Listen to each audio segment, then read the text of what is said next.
500, ¿no? Tenemos una familia de 500 y una familia de microgradiente. Según que tenemos el flujo de 180 a los 180, tenemos un nuevo parámetro que se llamaba el pulso de inversión, ¿cierto?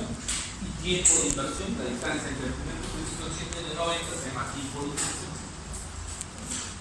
Y de la misma manera como los contrastes son gobernados en el T1 por sí sola repetición y el contraste gobernado en el T2 por el tiempo de eco, en las secuencias de inversión de la recuperación el que genera el mayor contraste es el tiempo de inversión, un nuevo parámetro.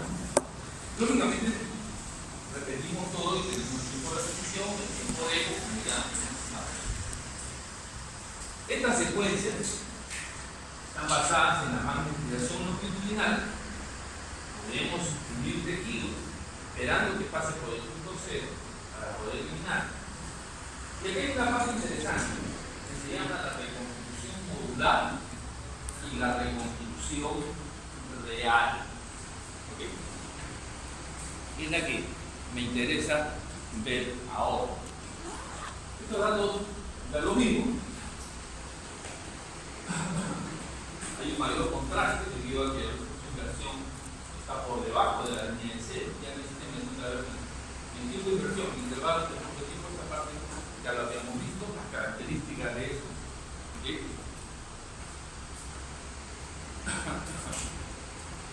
Ahí vimos cómo el pulso de inversión lo manda por debajo de cero en la parte negativa, luego se vuelve cero y luego se vuelve positivo. Desaprovechar eso que los vectores de magnetización en algún momento, ¿okay? Todos pasan por el punto cero. Si en el punto cero mando el pulso en 90, entonces desaparece esta constitución de ese sentido en 25. Cosa que lo podemos ver si es que usamos a la grasa, por ejemplo, que es el tipo más corto de inversión, que es el método de ¿qué podemos ver de esta secuencia de inversión y recuperación? Que nos da en general mayor contraste. Las secuencias turbo-eco básicamente diferencian de 0 a 100, o en términos relativos de 0 al 100% o 0 a 1. En cambio, las secuencias de inversión y recuperación generan contrastes de menos 1 a más 1, generando mayor. ¿Okay? Hemos visto también de que el vector de magnetización pasa a través del punto cero.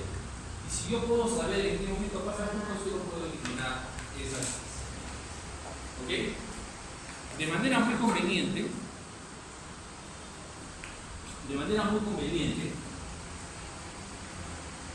hemos generado 3 secuencias que dependen del tiempo de inversión. ¿Okay? La secuencia que usa el tiempo de inversión más corto, que justamente es aquel que elimina la grasa, ¿okay? Se llama Short Time Inversion Recovery, y es un tiempo corto porque como el tiempo de relajación es el más corto para la grasa, estando todos en la posición negativa, es el primero que pasa el punto cero. Todos los demás están en la parte negativa. ¿Okay? Hay otra secuencia que se llama FLERS, que la veremos más adelante, que es aquel que elimina la señal del agua. Y convenientemente, ¿por qué? Porque es el último que pasa. O sea, todo lo que ha pasado con el punto cero, el agua es el último que pasa, es en el STIR todos están en la parte negativa, en el FLARE todos están en la parte positiva. ¿Ok? Pero sucede que pasa si pongo un tiempo de inversión intermedio y existe esa secuencia.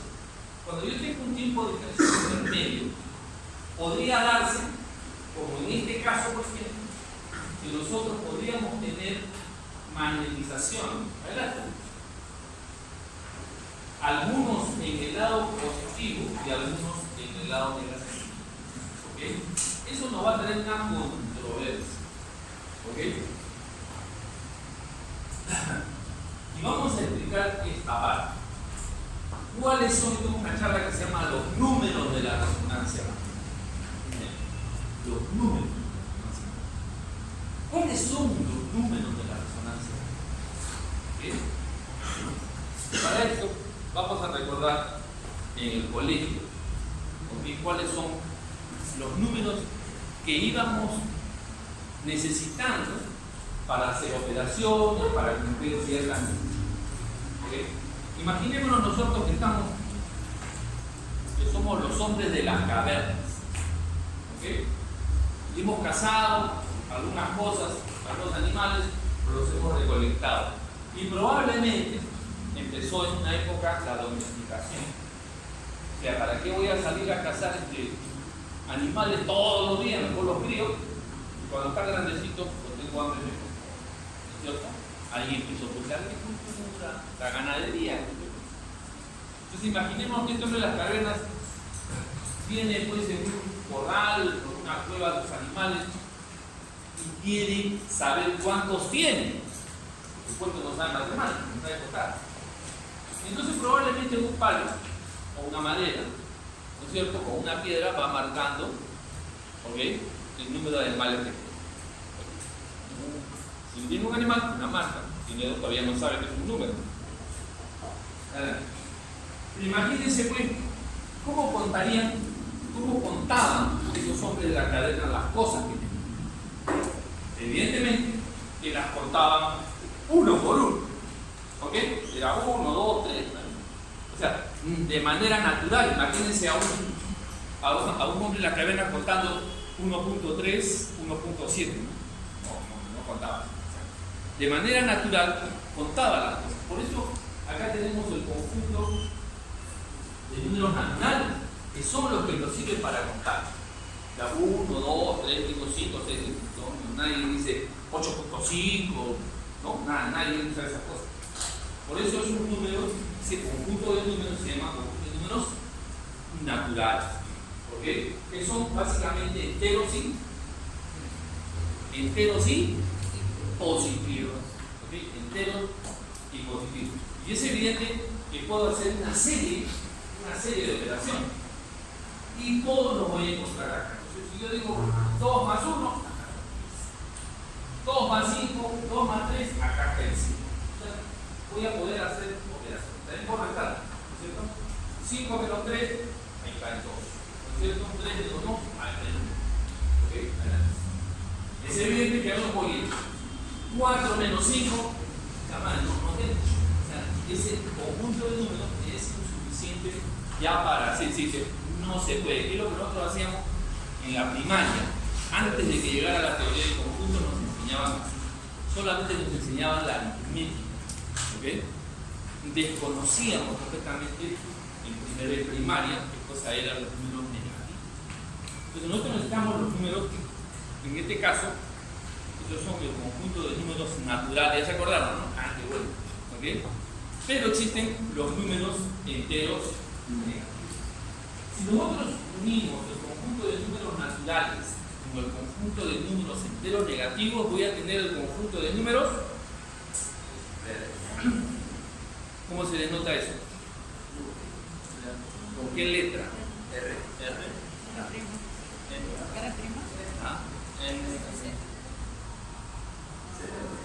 ¿Se acordaron? Eso. Está bien. Ciencia básica se llama. Voy a tratar de inculcar la ciencia básica.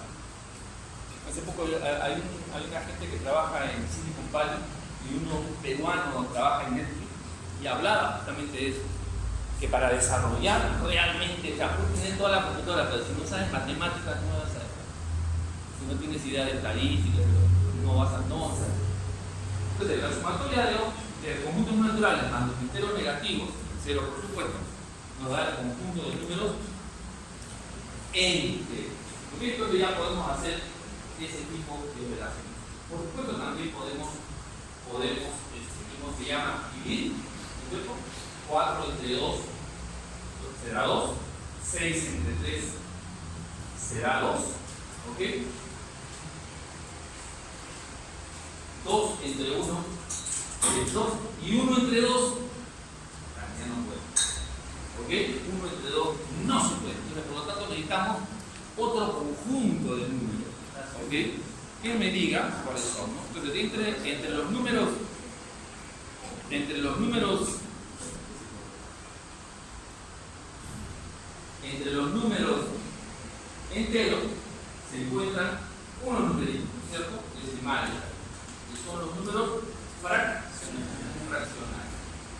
números fraccionarios unidos al conjunto de números enteros me da el conjunto de números que se denota por exactamente. Ya, estamos creciendo. ¿Okay? Acá lo que es interesante es que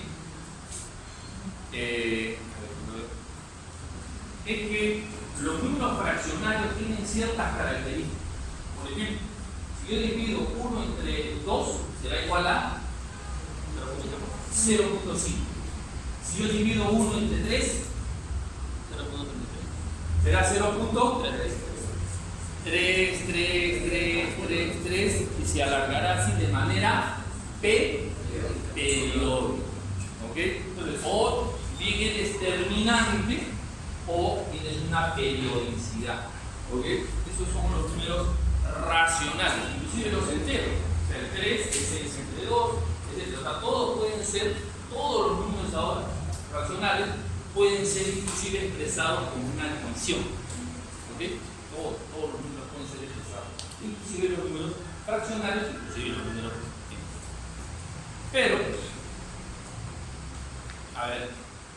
hay otros números que, siendo decimales, no responden a una división de números racionales, ¿cierto? Por ejemplo, ahí tengo la recta numérica, tengo un valor, una recta y de 1, tengo una recta perpendicular a ella, ¿ok? Porque no salió, digamos que es un triángulo rectángulo, ¿ok? Y por lo tanto, esto digamos que está tratado acá, en la imaginación, ¿ok? Es un triángulo rectángulo, por lo tanto la hipotenusa tiene un valor. Entonces, si tengo un triángulo rectángulo isósceles de catetos igual 1, ¿cuánto debe venir la hipotenusa? 2. Raíz de 2, ¿no es cierto? Raíz de 2. Solamente por Pitágoras, ¿está claro? ¿Y cuánto es igual a la raíz de 2?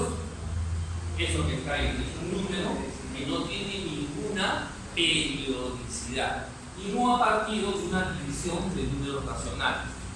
Esos números se llaman números irracionales.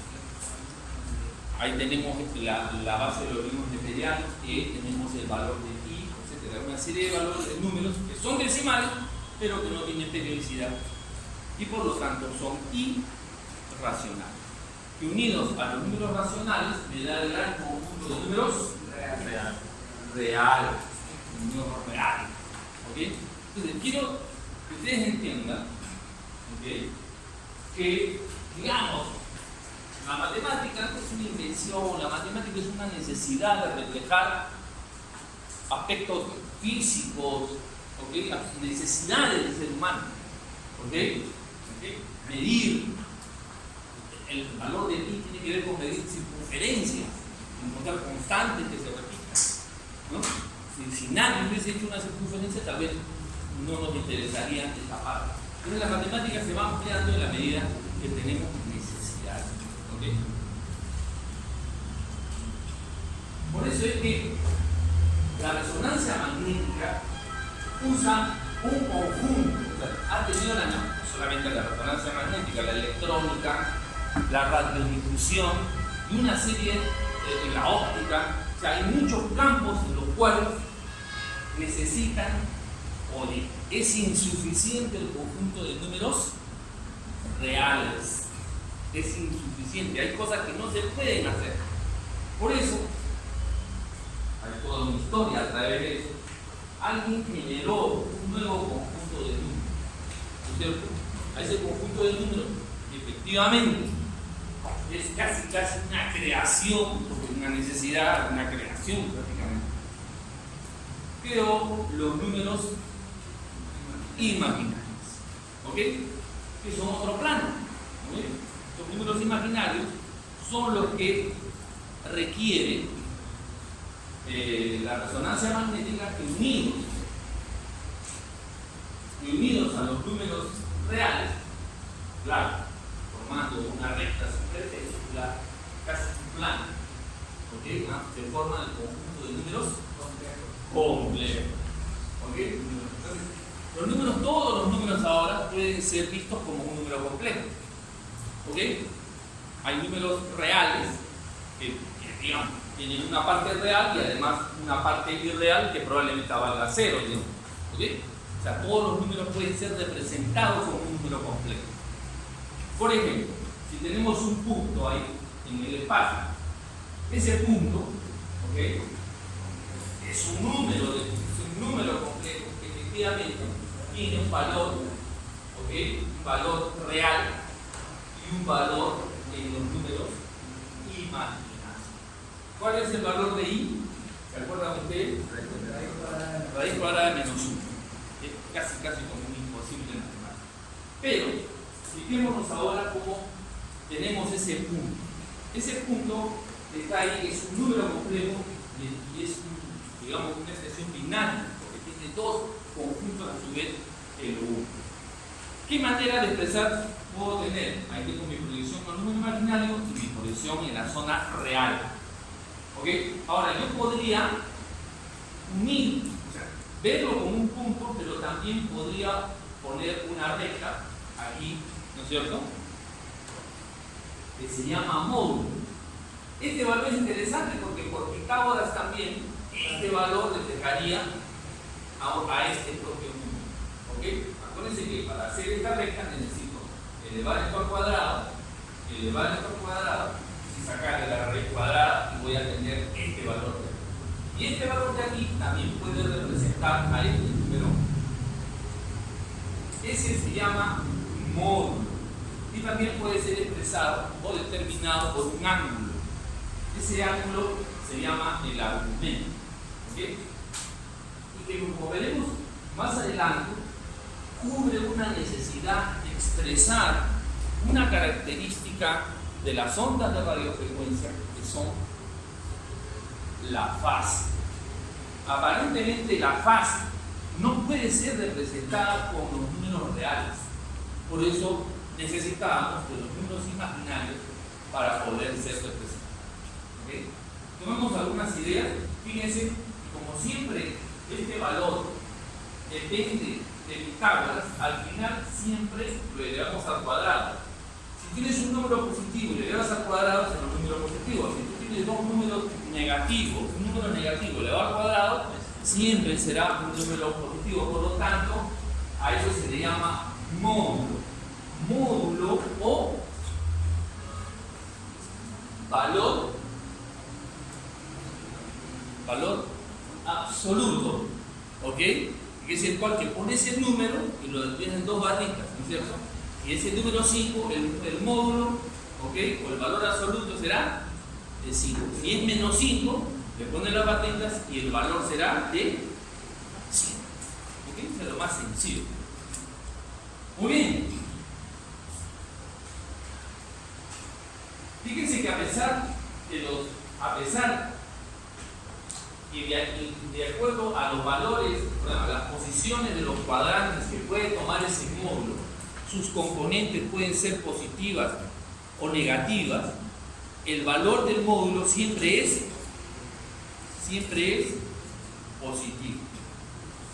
Aprovechando que tenemos poco de tiempo más. Ojalá que tenga razón.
Solamente para tener una idea, fíjense que ya entendimos nosotros que el valor de i es igual a la raíz cuadrada de menos 1. ¿Ok? Es decir, hipo de I de sin cuadrado sería igual a menos 1. Si nosotros ponemos alternativamente, los exponentes, por ejemplo, I a la 0, todos sabemos que es igual a 1. X igual a 0 es igual a 1. ¿Okay? I a la 1 es I al cuadrado. ¿Cierto? I al cuadrado será menos 1. O sea, tienes raíz cuadrada de menos 1, lo llevas al cuadrado, a ambos lados, tienes el cuadrado. Bueno, I al cubo será igual a I cuadrado por I a la 1. Por lo tanto, tienes menos I. I a la cuarta será igual a I al cuadrado por I al cuadrado.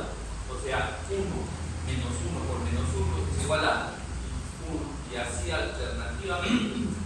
Vemos que hay algo así como una serie que se repite. Tienes 1 I menos 1 menos I 1 I menos I menos I menos 1 menos I. O sea, algo que se está repitiendo en esa serie. ¿Ok?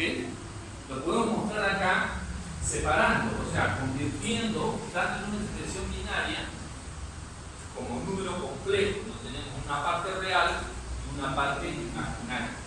Fíjense que hay una zona que se va a repetir acá: 1, 0, menos 1, 0, más 1, 0, menos 1, y así sucesivamente.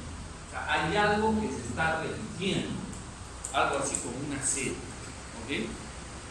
Y es muy posible que al momento de representarlo yo tenga que encontrar eso justamente. Que hay una parte real, que sería la parte azul, y una parte imaginaria. Y fíjense cómo se encuentran ahora esos dos conjuntos desfasados. Eso quiere decir que para poder mostrar la fase, ¿ok? La fase es muy importante, hemos visto para la codificación espacial, para la reconstrucción, etc. Necesitamos la fase. Fíjense cómo ahora esto se puede representar utilizando el conjunto de números cómplices. O sea, ¿cuál es el conjunto de números para la resonancia magnética? El conjunto de números cómplices. ¿Okay? De hecho,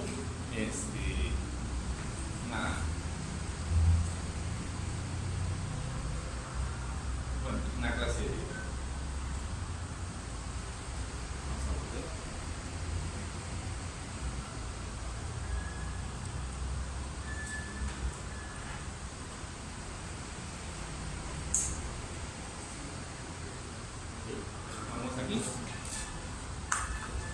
Por lo tanto, en general, la reconstrucción de las imágenes que ustedes van a ver en la mayoría de los casos, es una reconstrucción modular. Claro. En general, la mayor cantidad de veces cuando vean ustedes, ese es un T1, ese es un T2, etc. Esas reconstrucciones son reconstrucciones modulares. Reconstrucciones modulares. Donde básicamente tenemos lo que se llama una reconstrucción de magnitud. De magnitud.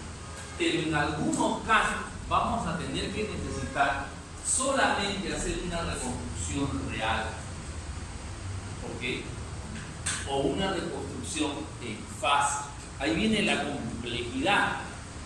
O sea, de hecho, prácticamente tenemos rutina de ver imágenes en fase.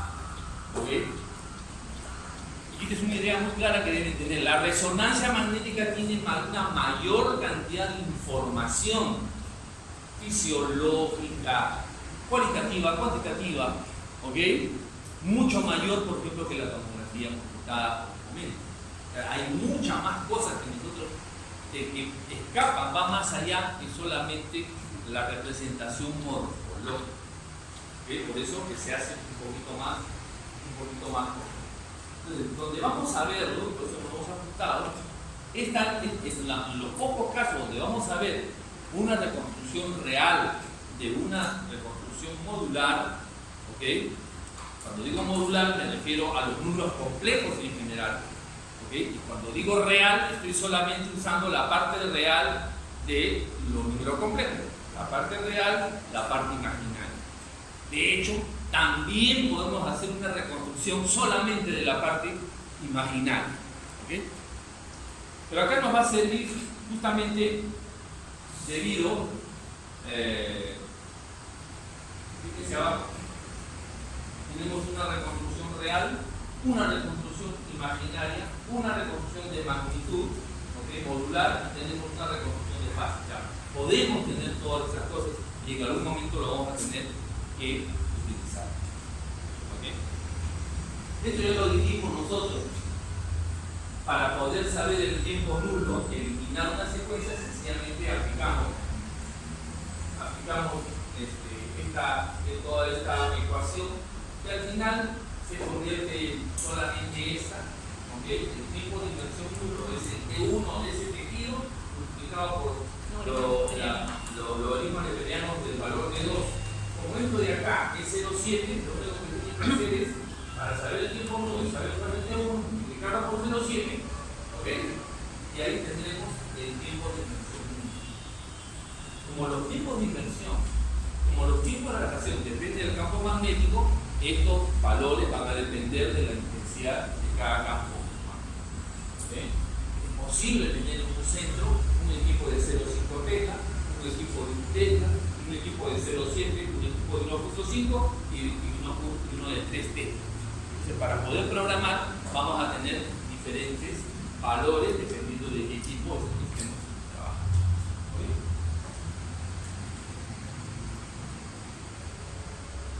Entonces, el problema es cuando nosotros hacemos un D1 corto, ¿okay? Hacemos la supresión grasa. Cuando tenemos muy largo, hacemos el flare, o sea, la supresión del agua, solamente del agua. Pero el problema es cuando tengo tiempos intermedios. Cuando tengo tiempos intermedios, voy a tener que algunos tejidos están por encima de 0 y algunos tejidos están por debajo. ¿Okay? Y me puede dar una imagen confusa porque las reconstrucciones son modulares. Yo sé que esto es un poquito, vamos a ampliar. Este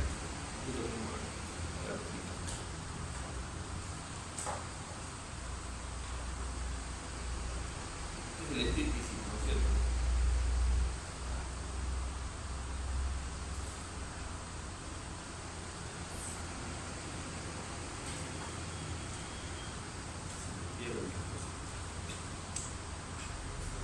Ok.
Esto es lo que quería ir.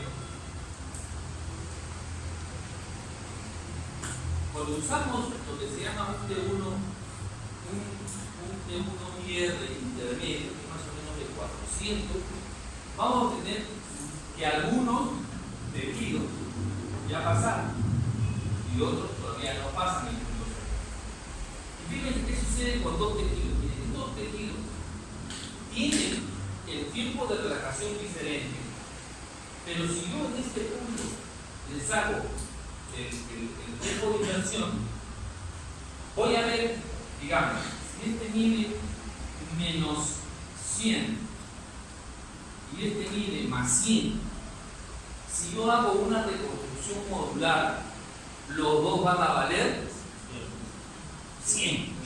Y tendría que adjudicarles a dos tejidos diferentes la misma intensidad, o sea, gris, el mismo color de gris.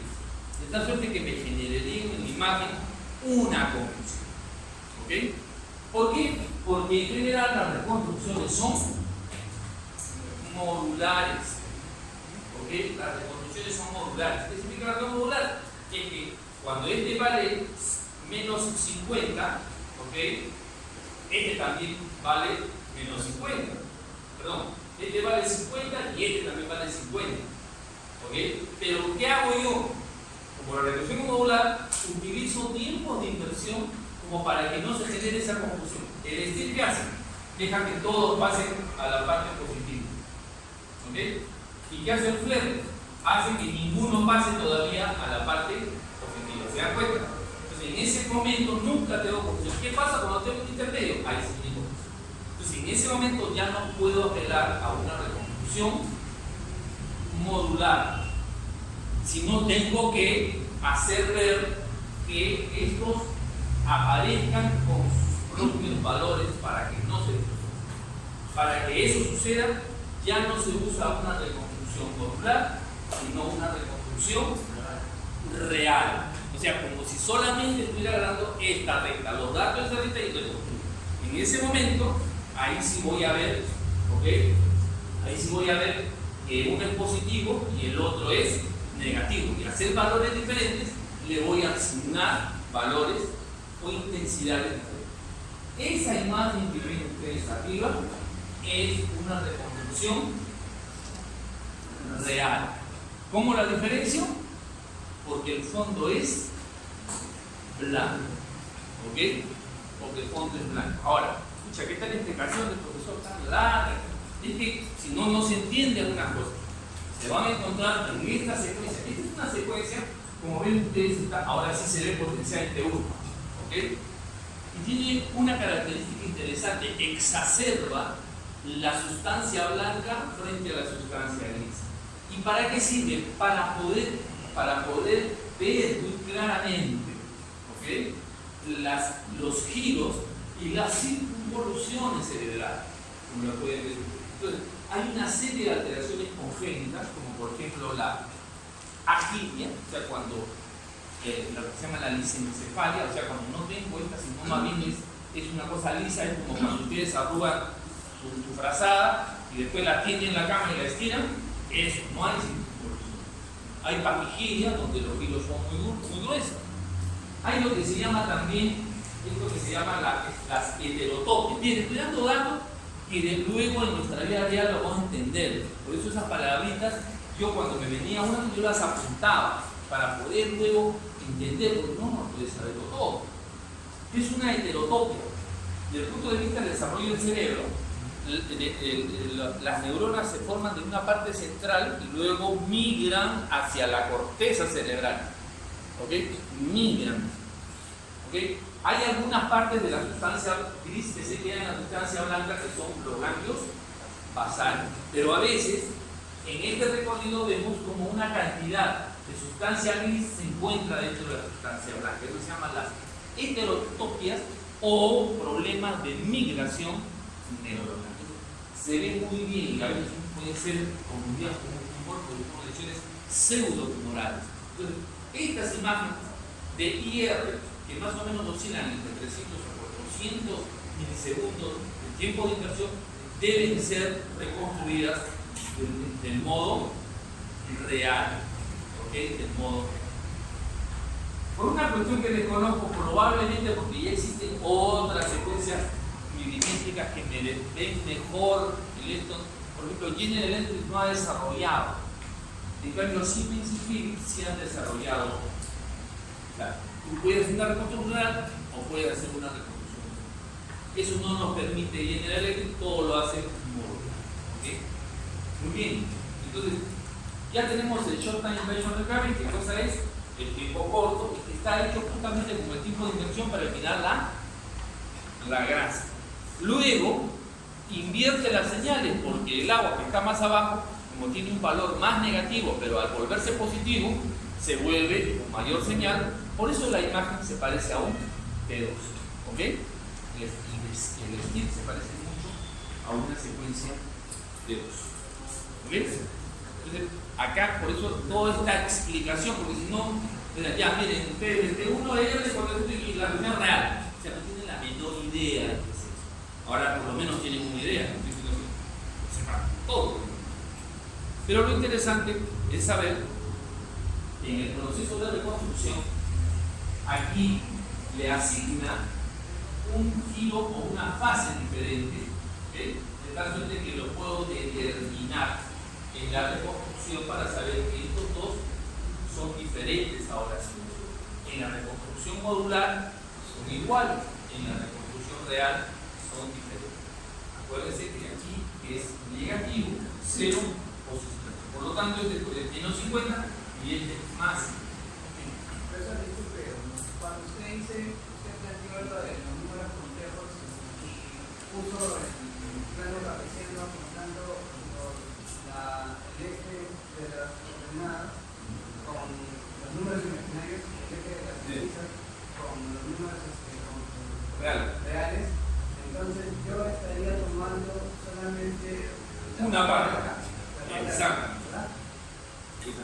Solo estoy tomando la parte real, esta parte, para hacer la reconstrucción. Cuando hago esa parte, la reconstrucción tiene que ser es real, por lo tanto, ahora le da valores diferentes. Ya no es modular, este es menos 50 y este más 50. ¿Ok?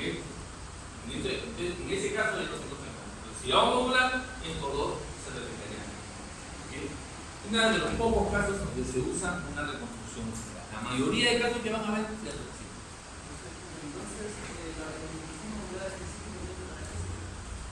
Para todo. O sea, en la modular está en casi todo. Todo lo que ves es modular.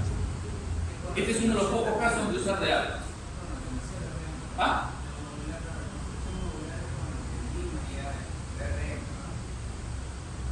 Sí.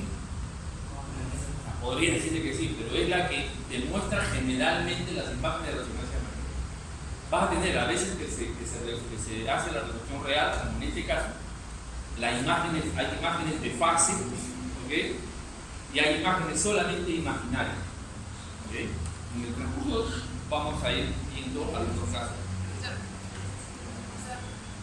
Y disculpe, o sea, básicamente la reconstrucción real es para las patologías que mencionó. Sí, para esa secuencia en especial. Para ver problemas en la circulación. Exactamente, para eso se usa. Es como un T1 fuertemente contrastado. ¿Okay? Y es para que no se sorprendan cuando vean eso. ¿Saben qué? Mira, el fondo está blanco. Está blanco porque la reconstrucción es real. ¿Okay? Con esto que está acá es para mostrarles que si bien la inversión de recuperación elimina las señales, el STIR específicamente elimina la grasa, existen otras formas de eliminar la grasa. ¿Ok? Muchas de estas formas se llaman, son espectrales, ¿ok? Y que pueden ser aplicadas a cualquier secuencia, ¿ok? Vamos a ver. Esto van a hablarle más adelante de esto, ya, pero quisiera que quede claro que eliminar la grasa, la señal, no es la única forma, ¿ok? Entonces van a tener, por ejemplo, las secuencias básicas de sustracción de grasa. Casi todos los equipos traen dentro del comando, te dice supresión de grasa, o en inglés FAT-SAT, saturación de la grasa. Entonces, hecha cualquier secuencia, el T1, T2, densidad protónica, todo lo que ustedes quieran, le pueden aplicar la sustracción de la grasa. ¿Qué significa eso? Que generalmente es un prepulso que está ajustado exactamente a los protones de la grasa. ¿Ok? Entonces, se lanza ese prepulso con tengo que contarles que los protones que se encuentran en la grasa y los protones que se encuentran en el agua precesan con una frecuencia diferente. En 1.5 precesan con 220 Hz. O sea, uno 63 millones de Hz y otro tiene 63 millones más 200 Hz. 220 Hz más. Casi nada. Pero yo puedo ajustar para la grasa. ¿Okay? Le lanzo para la grasa un prepulso, ese pulso se tira abajo solamente a la grasa y luego continúo con mi secuencia normal, donde ya no voy a encontrar a la grasa. Eso se llama FAT-SAT o supresión de grasa, y a cualquier secuencia se la puedo colocar para eliminar la grasa. Ahora ustedes dirán, pero ¿y por qué hay una y por qué hay otra? Porque desgraciadamente estas son muy inestables. Si el paciente tiene una prótesis, un metal o hay falta de homogeneidad de campo magnético, te satura una parte y te deja la grasa en otra parte. O sea, no es tan eficiente. ¿Okay? En la cara, por ejemplo, preferimos a veces hacer el STIP, porque como tenemos amalgamas, eso generalmente cuando le pongo el FAT-SAT me lo saca, porque es espectralmente. El otro elimina la grasa, pero el pensamiento no la elimina y es mucho más estable. ¿Ya? Bien. Acá, por ejemplo, hay otra forma. Todos los fabricantes han tomado alguna variación y le ponen un nombre. Spectral Partial Impression Recovery. Realmente es una supresión gráfica. Es un T2 sin la grasa, hecha espectralmente, o sea, hecha sin necesariamente hacer un impulso de inversión. ¿Okay? Bien.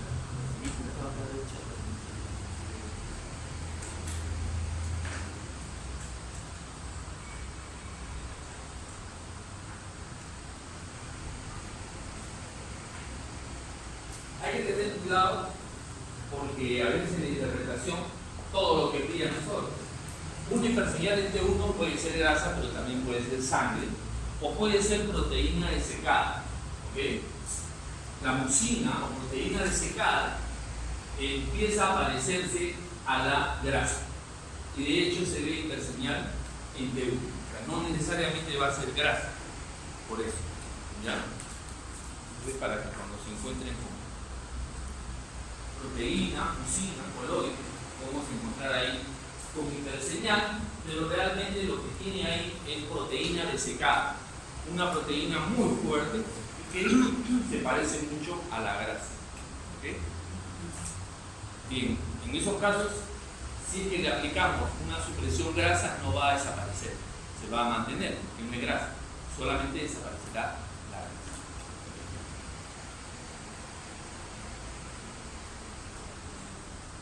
El problema con el STIR es que el STIR solamente toma los tiempos de inversión. Si hay algo, cualquier tejido que tenga el mismo tiempo de inversión que la grasa, sí lo va a desaparecer. Por eso es que en algunos casos es mejor aplicar para una necesidad de saber si algo es grasa, es usar la sustracción grasa específica para la grasa y no un STIR. ¿Okay? En este caso puede ver usted que el STIR desapareció. ¿Por qué? Porque tienen el mismo tiempo de inversión, pero espectralmente son diferentes. ¿Bien? Desde cuenta que al ser una proteína muy desecada y muy dura, atenúa bastante la radiación, por eso en tomografía computada también se ve de esa.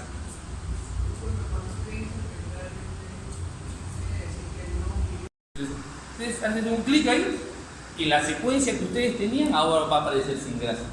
Como digo, con esas desventajas que les estoy mostrando, podría no saturar muy bien. Por eso que existe todavía una forma más de eliminar la grasa, que son las llamadas secuencias Dixon, que más adelante vamos a conversar acerca de eso. ¿Okay? Que es mucho más estable, pero que tiene un proceso.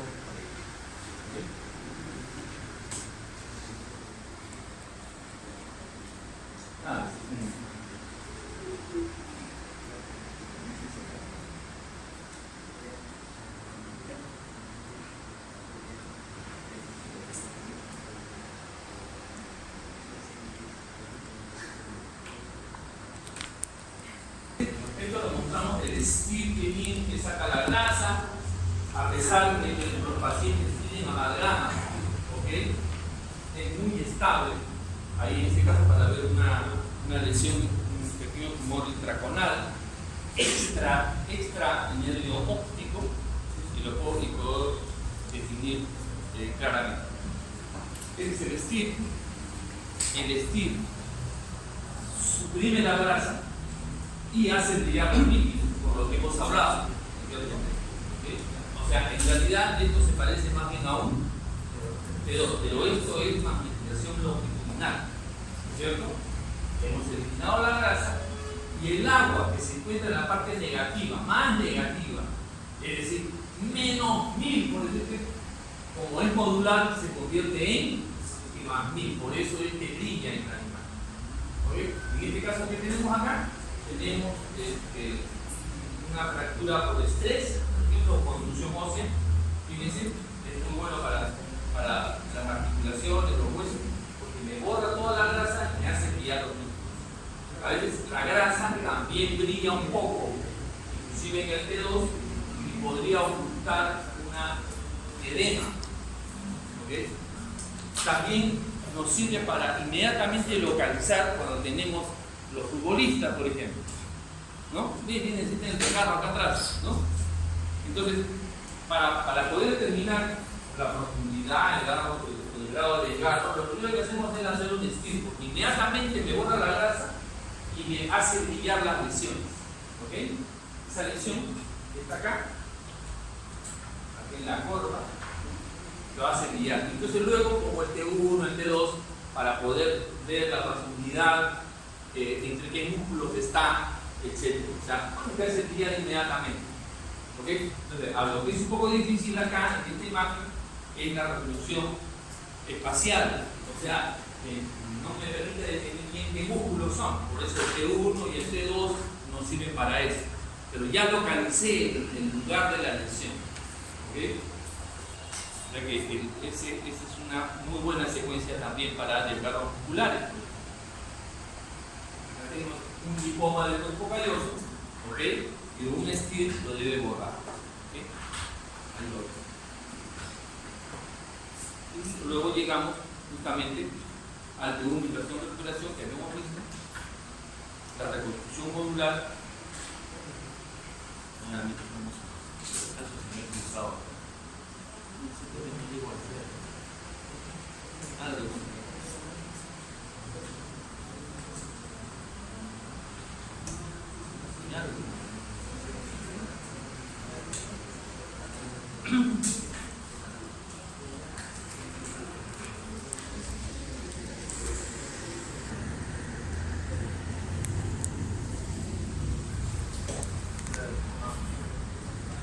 Esta es la otra. Hemos visto el STIR, tiempo de inversión corto, más o menos entre 120, 140, 160 de tiempo de inversión, que elimina la grasa. ¿Ok? Que elimina la grasa. Y todo el líquido se ve brillante. El T1 en versión recuperación que hemos visto con la reconstrucción real usa un tiempo de inversión entre 300 y 400 meses. Y luego tenemos el flare. O sea, van cambiando de nombre de acuerdo al cambio, es la misma secuencia, 180, 90, solo que cambia el tiempo de inversión. Acá el tiempo de inversión es el más largo, más o menos 1800 a 2000 de tiempo de inversión. En este caso, todos los tejidos han pasado a la parte superior y el último que queda es el agua. Y el agua es eliminada. ¿Okay? Por eso pueden ver ahí, ese es un T2, por si acaso. Y todo eso son flares. ¿Okay? El T2, donde podemos ver brillante en el T2, brilla el líquido suprarraquídeo. Pero en el flare se elimina el líquido suprarraquídeo. ¿Okay? En el T2 brilla todo. Brilla el líquido suprarraquídeo, brillan los espacios subaracnoideos, ¿ok? Está con el líquido suprarraquídeo. Si hay unos quistes, brillan los quistes. Si hay edema, brilla el edema, ¿ok? Entonces, en cambio, los líquidos puros, ¿ok? Los líquidos puros, el líquido suprarraquídeo prácticamente es agua. O sea, tiene unos electrolitos, un poquito de glucosa y nada más. Es prácticamente agua. Entonces, los líquidos más puros se se elimina completamente. En cambio, el edema, que es agua, pero que se encuentra en el parénquima entre los dos, ya no tienen el tiempo de relajación del agua pura, y por lo tanto el edema y todas las lesiones aparecen brillantes. Entonces, cualquier lesión alrededor de los ventrículos que a veces nos saturaría, una pequeña lesión en el valle siliano, en un lugar donde hay mucho líquido, el T2 nos haría brillar la lesión y nos haría brillar la parte sana del cerebro. En cambio, el FLAIR ha pasado a ser rutina. ¿Okay? La rutina cuando se llama el cerebro es T1, T2, FLAIR. Y últimamente le están poniendo las secuencias de susceptibilidad magnética. ¿Okay? Más adelante veremos eso. Bien, acá en un cerebro completamente normal está desaparecida el agua. Fíjense que aquí la grasa se ve brillante porque la grasa logró pasar a la parte positiva. ¿Okay? Todo se ve así. Este es el famoso FLAIR que me apaga todo lo demás, pero me hace brillar las lesiones. Eso es muy, ha pasado a ser. El tiempo de inversión 1800 a 2000. El tiempo de repetición es de 8000, o sea, casi 8 segundos. ¿Ok? Por eso es que esta secuencia, si se conocía, era impracticable cuando teníamos el sistema Spineco. ¿Ok? Por eso es que actualmente todas las inversiones de recuperación se trabajan con el sistema turbo Spineco o fase Spineco, es decir, 180, 90 y varios 180, como lo explicamos en la clase pasada. ¿Ok? Se encaja todo, todo ahora se encaja. Quiero que vean la idea primero para que luego repasen. Entonces es interesante encontrar la idea de las cosas y luego repasarlas para luego plasmar el conocimiento. Muy bien. Entonces, por eso los tiempos de repetición de estas secuencias son muy largas. Por lo tanto, necesitamos, fíjense, en un Tesla necesitas 150 milisegundos de tiempo de inversión para el steel y para 1.5 Tesla 160. Esto puede variar. Hay gente que no le gusta ver tan negro el hueso, quiere ver un poquito de señal y eso le pasa, no hay que hacer, tiene que ser. No, a veces yo puedo ir jugando un rango en el cual el hueso no se vea tan negro, además te quita mucha señal. Hay gente que es muy negro, entonces varía un poco el tiempo de inversión para que no se borre totalmente la grasa. ¿Ok? Por eso esos valores pueden ir variando. ¿Okay?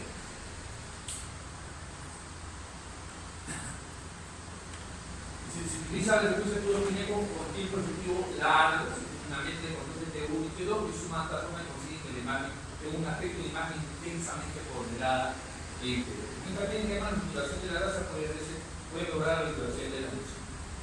En cambio, el FLAIR lo que hace es oscurecer los fluidos. Por eso FLAIR significa fluid attenuated, ¿no? Atenuación de fluidos en inglés. ¿Ok? Inversión de la recuperación. ¿Okay? Atenúa todo lo que es y atenúa completamente lo que es un líquido más puro. Cuando el líquido, por ejemplo, se combina con otra cosa, ya no la elimina. ¿Eso es bueno? Sí, también es bueno. Hemorragias subaracnoideas. Las hemorragias subaracnoideas es el líquido mezclado con un poquito de sangre. Entonces ya no lo elimina, más bien la muestra brillante. ¿Se dan cuenta? Entonces, por eso digo, el conocer la base de la formación, entonces tú mismo puedes sacar conclusiones de algo que no hayas escuchado acá, sino tener la base fundamental de cómo se forman esas imágenes. Y hemos tenido unas discusiones muy interesantes a veces. Y a veces yo me toco en mí, ¿no? Están discutiendo, ¿viste? Acá, esta imagen, pero ¿por qué brilla acá? Entonces, a veces digo, puedo hacer una observación. Por favor, licenciado. Dice yo, no, eso es broma. Mira, a ver, entonces, a veces, o sea, yo no me puedo venir a discutir si esto es producto, digamos, las causas de una paraparesia espástica. No. A ver, mira, ¿cómo se ve el T2? ¿Cómo se ve el T2?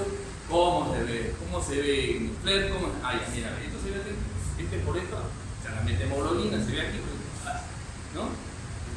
Y la verdad que me siento bien porque no necesito tener tantos conocimientos de medicina.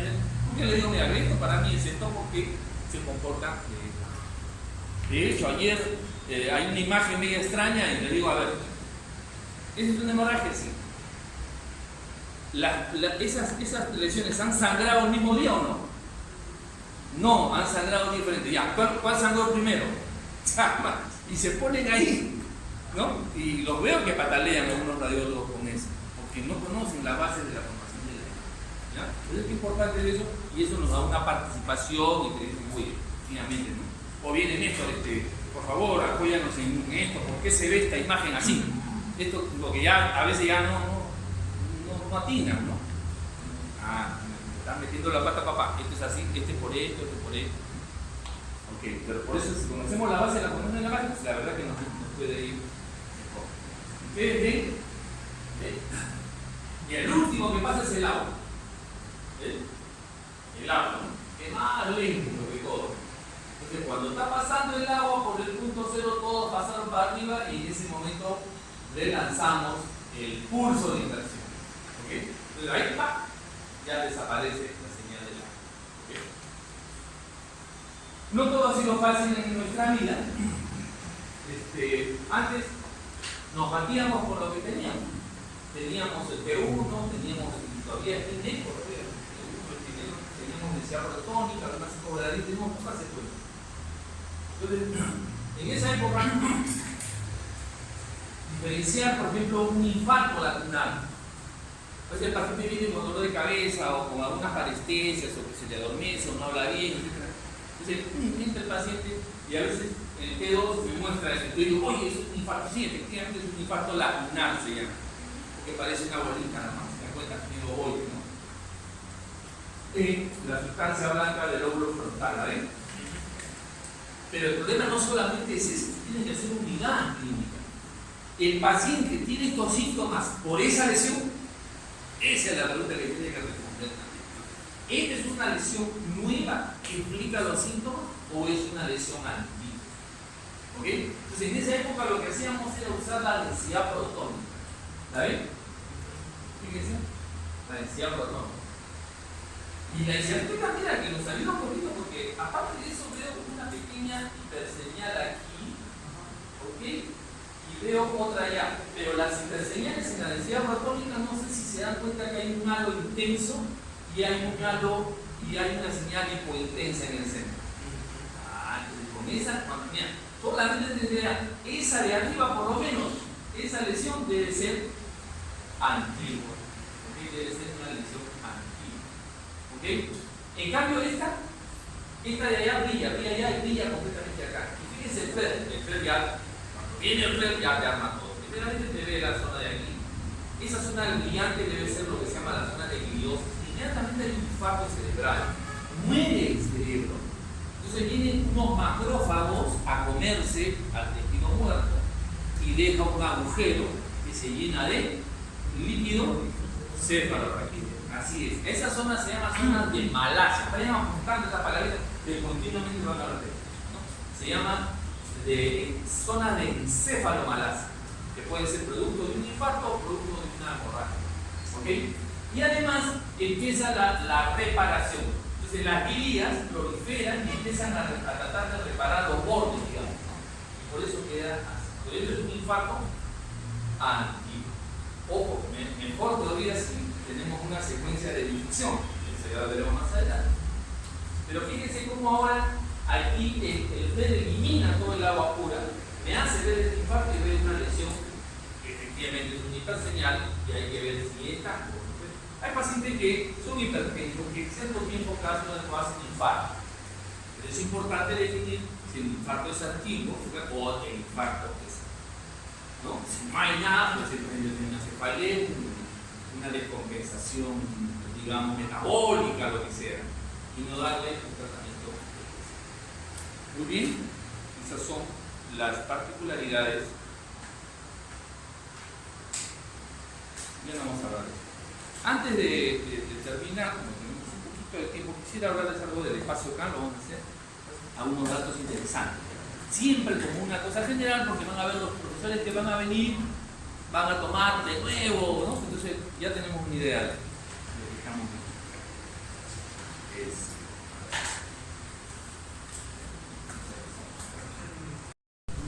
interesante porque eso me recordó mucho cómo se ve un espacio acá de manera tridimensional, con varias tonalidades, varias intensidades.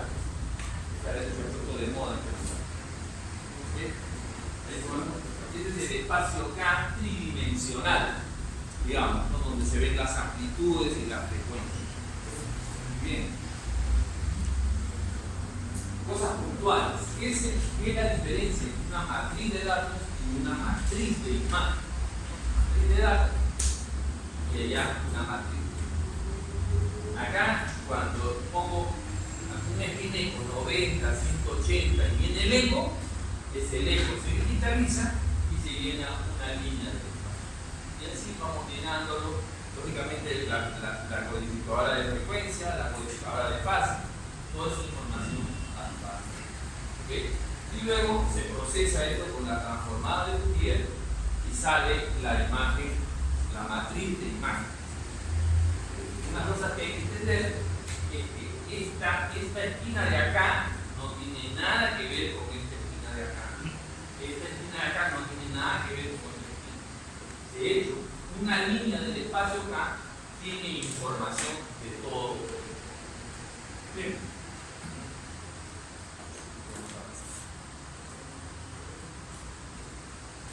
Nosotros vamos a ver a través de una lente, o a través del ojo humano, cristalino, por ejemplo, un objeto, ¿cierto? Este objeto, bueno, no el objeto, la luz o la imagen, por un momento se refleja así en la retina, ¿no es cierto? Y hay un momento donde prácticamente no es nada más grande, ¿no? Porque si un momento estaba en este sentido y luego en el otro, hay un momento que no estaba de este lado ni estaba del otro lado.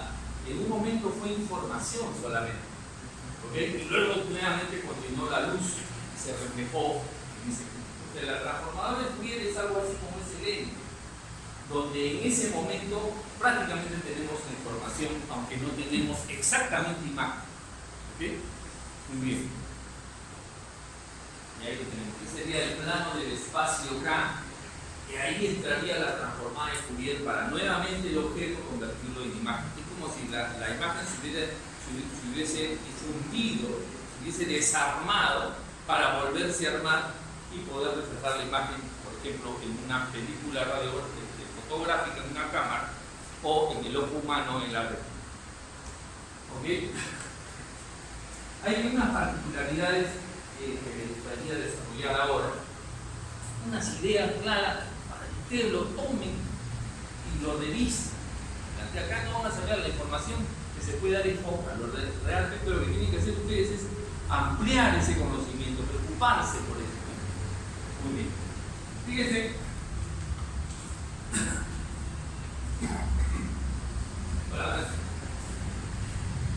¿Qué equipo con qué equipo estamos trabajando acá? ¿De qué intensidad? De 1.5 Tesla, por eso estas intensidades, a ver si se acuerdan, ¿no? Esas intensidades que ven ahí son las intensidades de la frecuencia del árbol y al final, digamos, que son las que quedan reflejadas en la imagen. Acuérdense que el rango de la frecuencia se va a impregnar en la gradiente. Acá hay una gradiente o no hay una gradiente. Sí, hay una gradiente. Fíjense que en el centro del field of view, en la parte central, efectivamente precesa 63.87, que es la frecuencia del árbol. ¿Ok? Entonces, para un extremo tengo un poquito más y para el otro extremo tengo un poquito menos. ¿Ok? Bien, ya tengo, ahora tengo que digitalizar. Este es un proceso, la digitalización. No trabajamos con señales analógicas, sino con señales digitales. ¿Ok? Entonces, esa frecuencia que se encuentran ahí y las demás que vienen en el espacio acá, además, tengo que digitalizar. Digitalizar una señal de 63 millones de Hz es difícil. Por eso hay unas estrategias que se han desarrollado. Una de las estrategias se llama la detección sensitiva de fase o detección en cuadratura, que es muy sencillo. ¿Okay? Utilizo lo que se llama una frecuencia de referencia, es decir, que le aplico la frecuencia del árbol a todo y le hago una diferencia, ¿me entiendes? O sea, 63,85 menos 87, 63,87 menos 63,87 y 63,89 menos 63,87. Le hago una resta, ¿ok? Y al restarlo me va a quedar esa frecuencia. Estas frecuencias son 1000 veces más lentas que las otras, ¿ok? Esas nuevas, este nuevo rango de frecuencias. Y por lo tanto es más fácil digitalizar, ¿ok? Para eso se hace. Pero la relación de las frecuencias sigue siendo la misma. Hay que entender que este valor no existe una frecuencia negativa, ¿ok? Lo que te está diciendo es que está del otro lado, o sea, hay frecuencias de un lado y del otro lado del centro del filo óptico. Eso es lo que te está diciendo esas. Salgo 90-180 y salen ahí unas señales distribuidas por todos los píxeles que están ahí dando señales, varias frecuencias ahí todas sumadas, y esa señal que sale, ¿okay? Es la que tengo que digitalizar. Entonces, estas señales que voy a digitalizar, utilizo, como he puesto acá, una onda de referencia, ¿okay? Que le hago la diferencia con la señal, y luego voy a generar dos imágenes, o sea, dos informaciones, una parte real y una parte imaginaria, como ya sabemos. Hemos aprendido de que como utiliza los números complejos, ahora luego esas señales se unen porque puedo utilizar lo que se llama la cuadratura, ¿ok? Entonces, una señal imaginaria y una real puede ser acuñada, ¿ok? En un módulo. Y como en el módulo, utilizando Pitágoras, como ya hemos aprendido, ¿ok? Dice ahí, la salida de los dos detectores sensibles a la fase, ¿okay?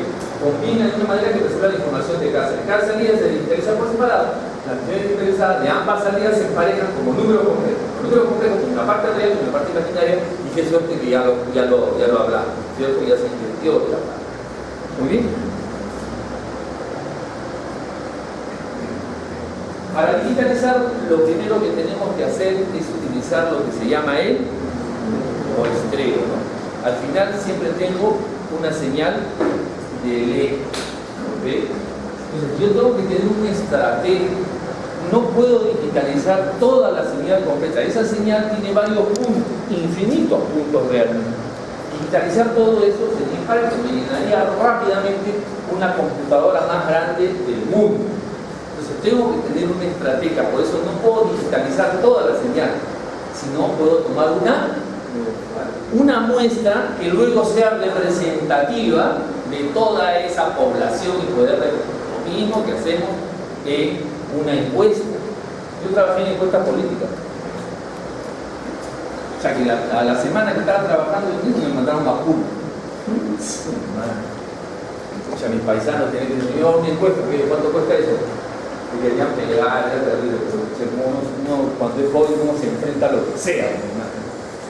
Tenía 20 años, estaba teniendo el terrorismo, terrible.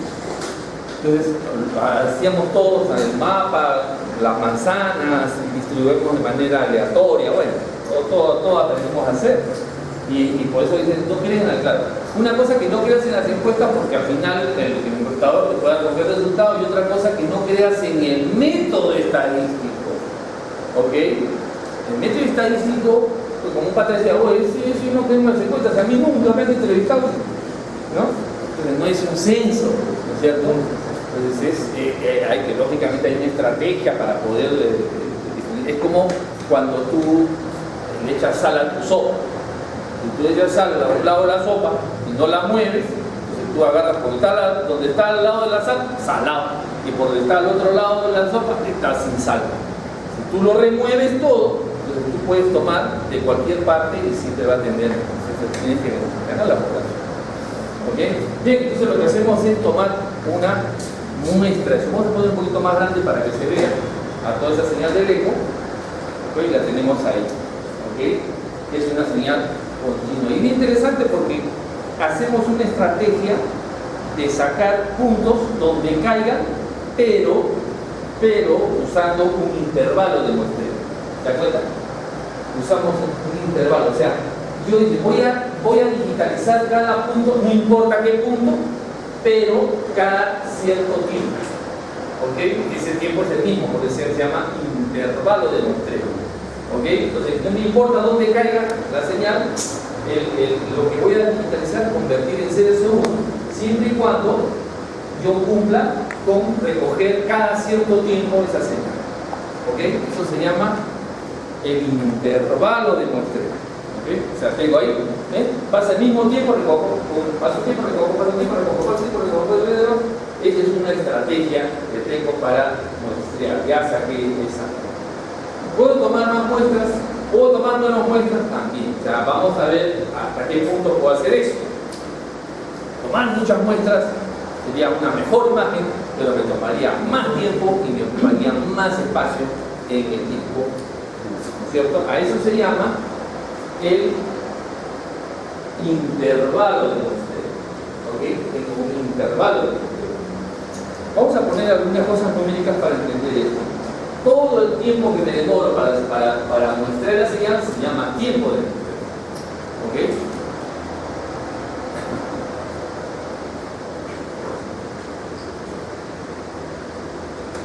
¿Ok? Digamos que yo necesito, como voy a hacer una imagen de 256 por 256, voy a tomar 256 muestras. ¿Ok?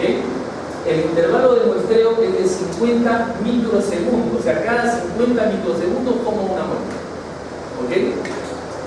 Y el tiempo de muestreo al final, por lo tanto, va a ser 12.8 milisegundos. ¿Ok? Tomando esa muestra toma ese tiempo. ¿Ok? Muy bien. Van a encontrar ustedes en los equipos, ¿ok? El ancho de banda receptor. Una cosa es el ancho de banda transmisor, que es el que yo pongo la gradiente, ¿ok? Pongo la gradiente y luego pongo un rango de gradiente para ver cuál es la selección del corte y después el espesor de corte que ya hemos hablado. Y luego de hacer eso, ¿ok? Esa señal que va a salir, entre comillas, del cuerpo, la tengo que digitalizar. ¿Okay? Y para eso necesito lo que se llama el ancho de banda receptor, no confundirlo con el transmisor. ¿Okay? ¿Qué significa eso? ¿Qué es el ancho de banda receptor? Es el recíproco del intervalo de muestreo. ¿Qué significa? Que el intervalo de muestreo es 50 microsegundos, por lo tanto el recíproco es al revés, 1 sobre 50 microsegundos. ¿Ok? Entonces acá lo tengo. Este es el ancho de banda receptor. Está íntimamente relacionado al intervalo de muestreo. Pongo el intervalo de muestreo al revés. O sea, el intervalo de muestreo de 50 microsegundos y pongo 1 sobre 50 microsegundos y ese será el ancho de banda. Ahora voy a acomodar los números. ¿Okay? Estos microsegundos los estoy pasando a segundos. ¿Está claro? Este microsegundo lo paso a segundos. ¿Ok? Luego hago la división. ¿Okay? La división me queda, la multiplicación. 50 por esto me da 0.005 segundos ahora sí. Y me queda 1 sobre 0. ¿Ok? Pero aquí hago la división y esta división de 1 entre todo este número me da 20.000 ¿qué? Eventos por cada segundo. ¿Eso qué cosa es? Hertz. ¿Está claro? Cualquier cosa por unidad de tiempo que se repite cada unidad de tiempo se llama Hertz. Entonces, por lo tanto, tengo 20.000 de estos, son 20.000 Hertz. Esto es igual a 20. O sea, cuando yo tengo un intervalo de muestreo de 50 microsegundos, el ancho de banda es 20. ¿Está claro? Bien, el ancho de banda es un parámetro desgraciadamente un poco escondido en los equipos de resonancia magnética. ¿Ya? Por eso se lo estoy dando a descubrir a ustedes. es tan oculto que en una época no se podía tocar. ¿Ok? Los fabricantes entendían que la gente que operaba no tenía mucho conocimiento y podía hacer una barbaridad con eso, entonces no lo ponían. ¿Ok? En cambio ahora ya está disponible, o sea, puede variar. Para eso tiene que saber las implicancias de este ancho de banda. ¿Ok? Pero no sé si me quedó claro, ¿se dan cuenta? Sencillamente es una manera de representar el intervalo del muestreo no como intervalo menor, sino en términos de frecuencia. Pero ya entienden ustedes cómo salió esta frecuencia. ¿Ok?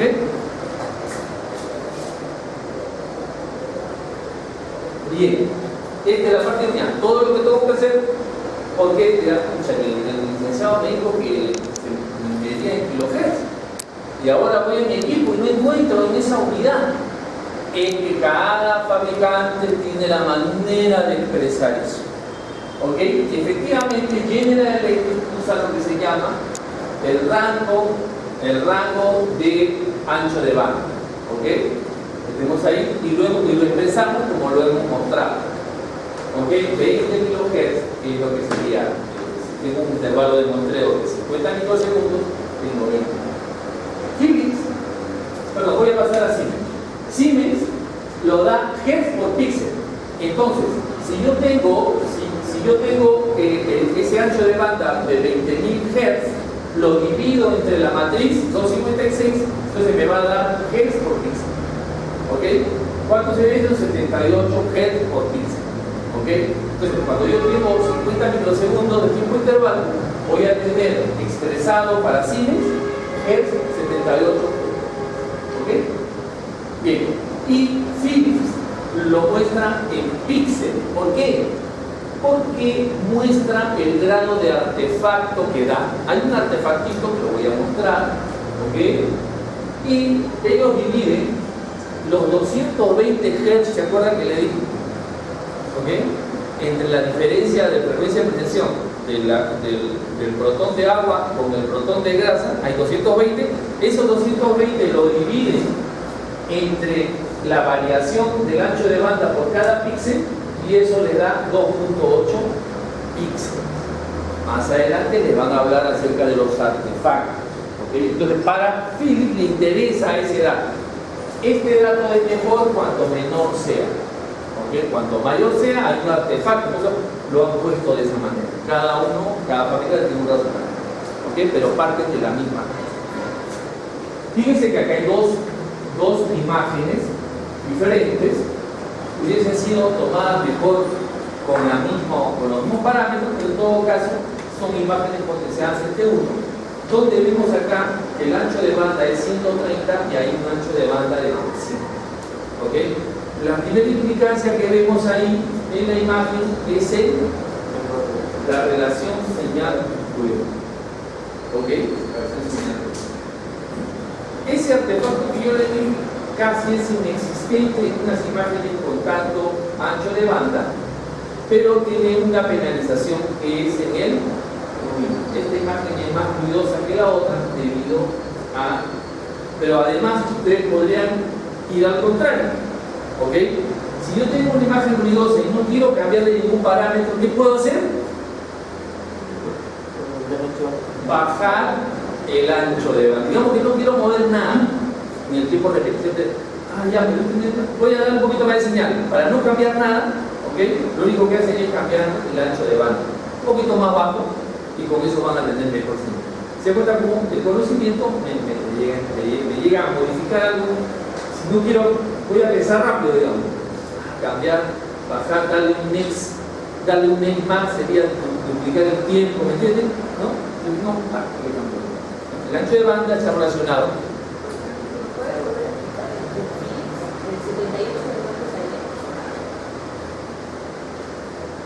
¿Cuál? Date cuenta que repartido el ancho de banda en toda la matriz hace que tenga 78 Hz por cada píxel. Pero como los 220 es esa distancia, ¿okay? Esa distancia que separa, ¿okay? Cuando tienes este ancho de banda, lo que te voy a explicar tiene 2.8 píxeles. ¿Ok? Ahora viene la explicación de por qué. ¿Ok? Vamos a ver acá. Fíjense, tengo varias imágenes con diferentes. Generalmente la que tiene más ancho de banda tiene más ruido.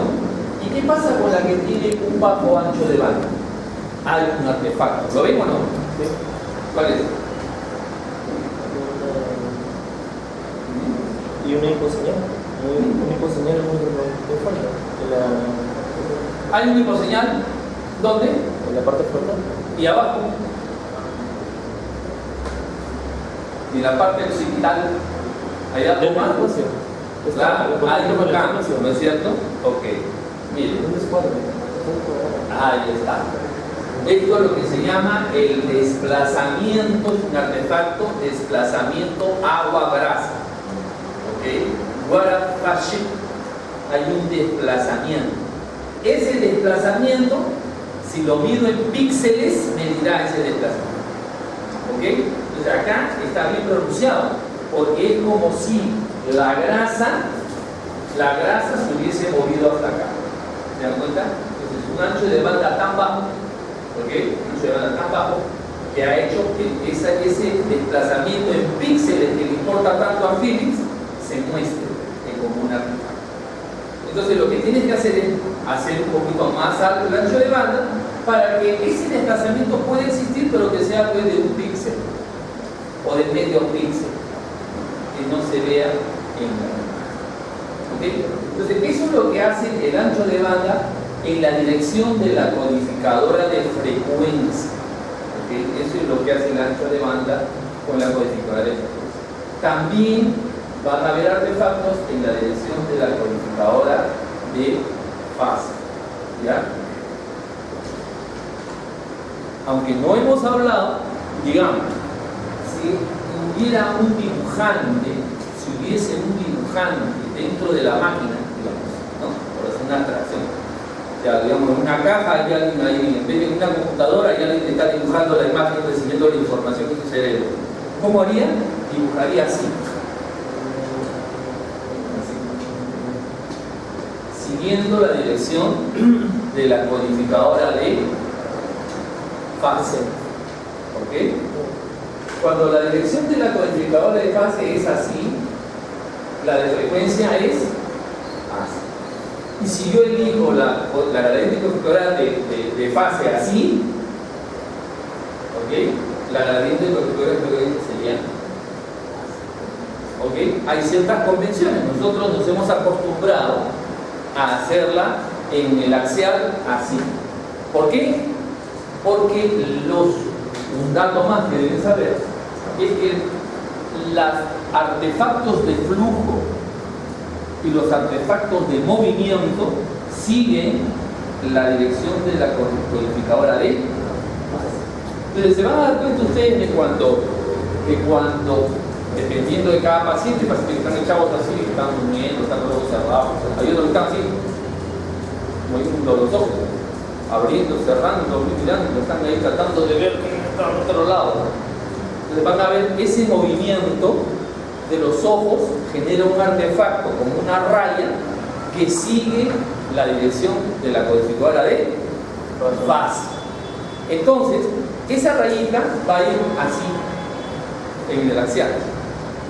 Pero ¿qué tal si la fase va de adelante para atrás? Se mete esa se mete al cerebro. Esas cosas tienen que resolver el operador.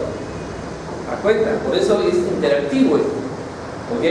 O sea que, no, en este caso, y si por ejemplo yo tengo una lesión acá, tal vez diga, no, en este caso no le voy a hacer así, porque justamente el artefacto mejor lo hago así en este caso. ¿Se dan cuenta? Pues eso es interactivo. ¿Bien? ¿Qué cosa pasa en la dirección? Ya hemos visto ese artefacto que se produce por el ancho de banda en la dirección de la codificadora de frecuencia. En la de fase también genera algunos problemas, como por ejemplo se llama el alias o el alias. ¿Qué cosa es? ¿Okay? Hay un teorema que se llama de Nyquist.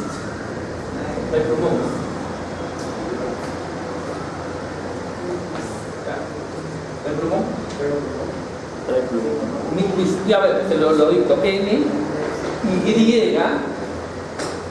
GIST, o sea, con Q, I, o sea, Q, I, S, T. ¿Ok? Porque lo busco. El teorema de Newton. ¿Qué dice?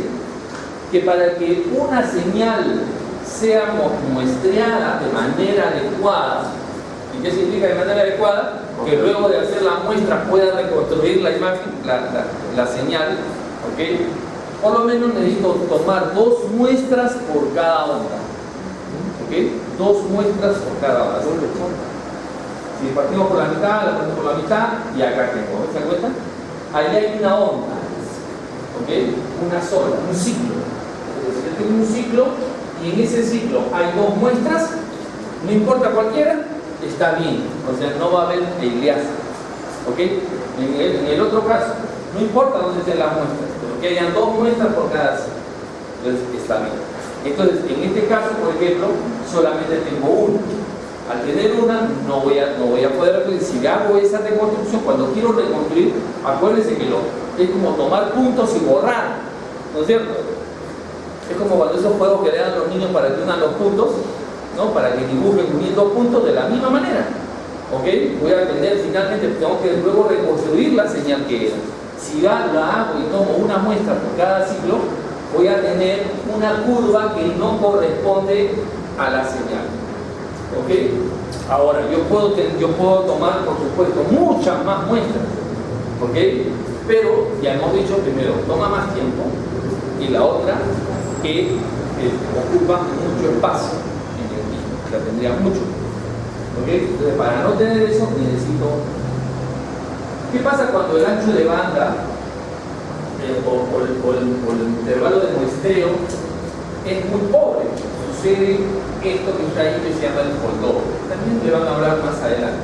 ¿Ok? Entonces, ¿por qué? Porque es como que si esto se presenta cuando el campo de visión es más pequeño que todo el objeto. ¿Ok?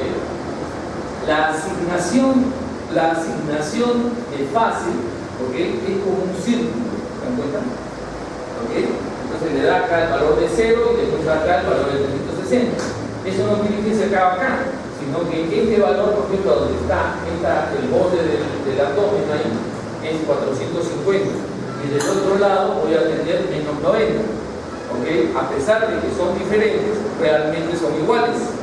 ¿Ok? Es para el otro lado. Y al final 450 y menos 90 están en la misma masa. Entonces, cuando sucede esto, lo que pasa es que el lado derecho se mete al lado izquierdo y así sucesivamente. ¿Ok? Eso se llama foldó. ¿Ok? Hay una forma de evitar eso, quiero que sepan que existe. ¿Ok? No sé si ustedes han visto el cerebro. En el cerebro no hay problema, ¿por qué? Porque el field of view generalmente lo agarramos de aire a aire. Realmente está el artefacto ahí, ¿ok?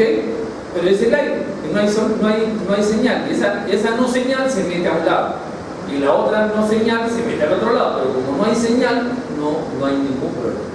Pero si yo quisiera hacer la hipófisis, así chiquito, quisiera hacer, ahí sí se puede meter, ¿ok? Entonces para eso hay unas ciertas estrategias, ¿ok? Que es hacer el sobremuestreo, tengo que tomar más muestras. Y ahora, como si yo convirtiera esto en 0 y esto en 360. Para eso tengo que usar más muestras, ¿ok? Lo que se llama el sobremuestreo, ¿ok? Entonces lo que hago es hacer un sobremuestreo y voy a tener que ya no se van a meter, digamos, los extremos, ¿ok? Eso se llama el oversample. El oversampling lo que hace es ahora medir todo, ¿ok? Y luego te elimina eso que tú no has querido tomar, pero lo tienes que medir, ¿ok? Y como está fuera de mi campo de visión, sencillamente lo elimino. Pero lo tengo que medir porque si no, se va a meter este de acá, se va a meter aquí y este de aquí. ¿Ok? Entonces, esas son las consecuencias en la dirección de la codificadora de Bass. En el otro sentido, es el desplazamiento agua-grasa, water fat sheet.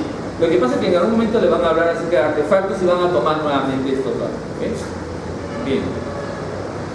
Entonces, cuando dice que usamos la transformadora de Fourier, la transformada de Fourier, decimos que pasamos del dominio del espacio, del dominio del tiempo, al dominio de la frecuencia.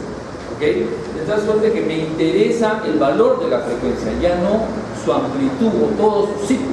¿Ok? Eso es lo que se hace. Por ejemplo, fíjense que esta onda está reflejada por estos dos puntitos que están, por estas dos ventanas. ¿Ok? Ahora, esa frecuencia es alta, por eso se aleja del centro, a valores más altos. ¿Ok? Esta frecuencia es menor, por lo tanto, se acerca más al centro.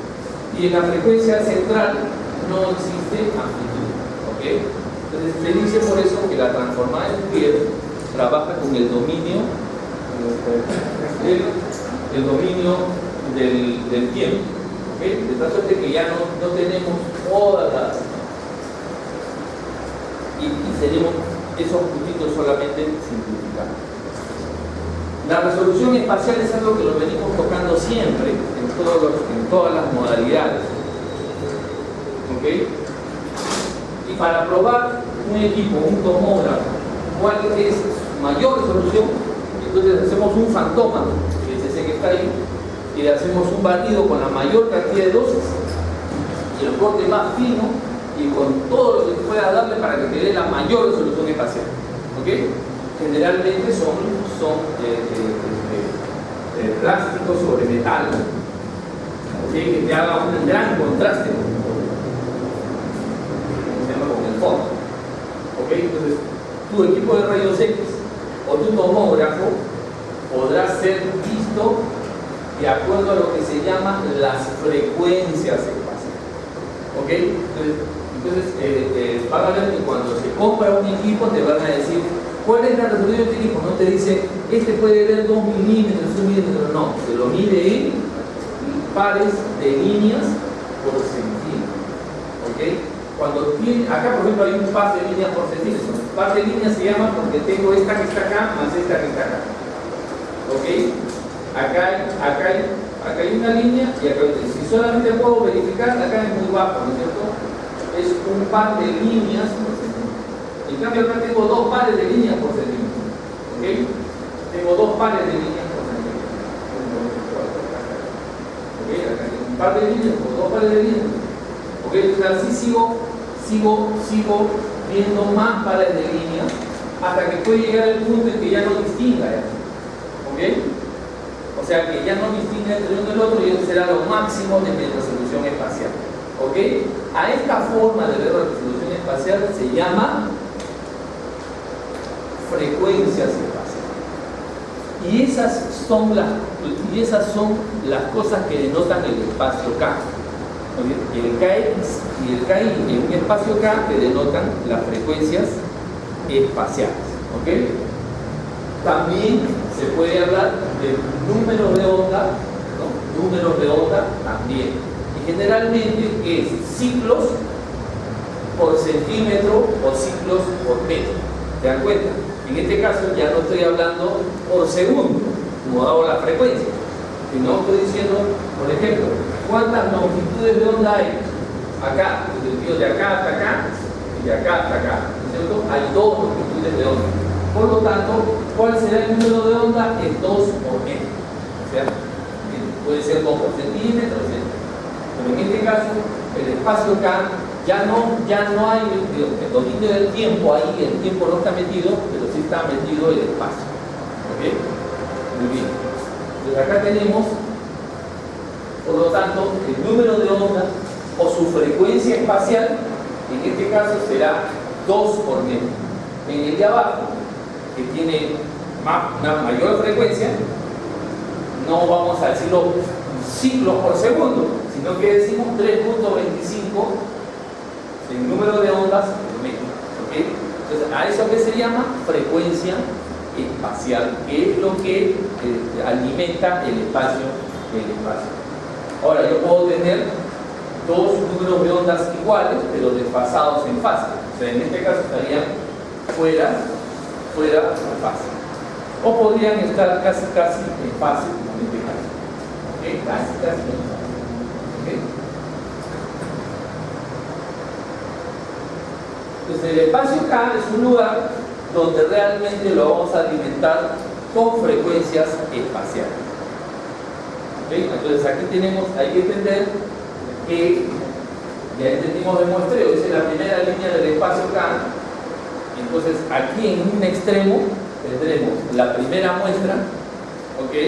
Y en el otro extremo tendríamos la última muestra. Fíjense que en ese momento, lo vamos a hacer más adelante, pero acá estamos usando la máxima intensidad de la gradiente codificadora de fase. Por eso las frecuencias son bastante altas, ¿ok? Por eso se ve así nomás, casi un murmullo, ¿se dan cuenta? Que es muy diferente a la gran amplitud que vamos a ver en el medio. Por ejemplo, en el medio vamos a ver una gran amplitud, porque prácticamente acá no hay gradiente, la gradiente es cero. O la gradiente es cero, pero no es cero intensidad de campo. No, la gradiente es cero, pero la intensidad de campo es 1.5 tesla en la mitad de ese campo. ¿Está claro? No confundir una cosa con otra.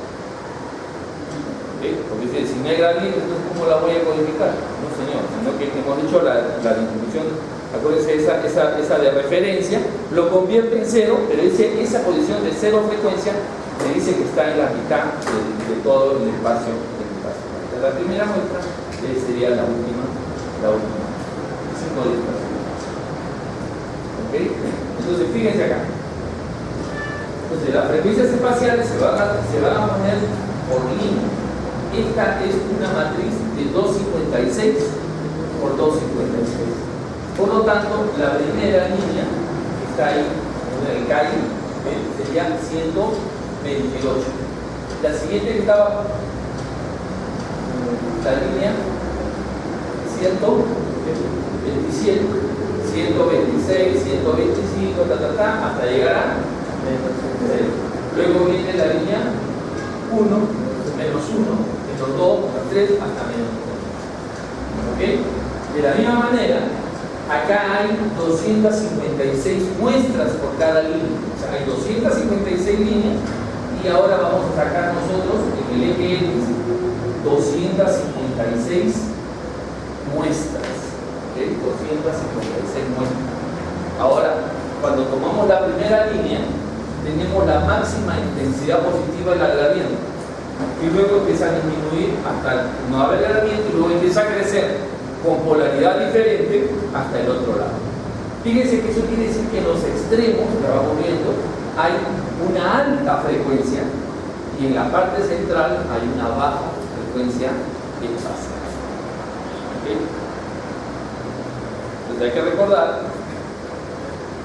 que es el cambio de fase.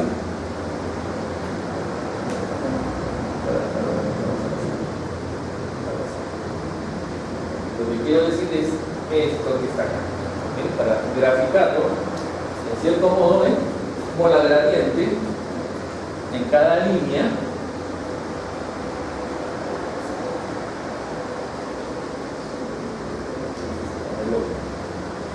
va a ir aumentando y luego va disminuyendo ahí a 3.0 y luego empieza a crecer con una polaridad en cero. ¿Muy bien? Ahí lo tenemos. Mira, esto ya lo explicamos. Entonces, aquí hemos tomado una línea, ¿ok? Fíjense que acá tengo la muestra menos 127, acá tendré la menos 126, la menos 125, acá la 60, la menos 60, acá la menos 59 y acá tengo la muestra 0 y luego tendré acá la muestra 1, 2, 3, 4. Eso yo creo que queda claro, más la idea que tengo. ¿Ok?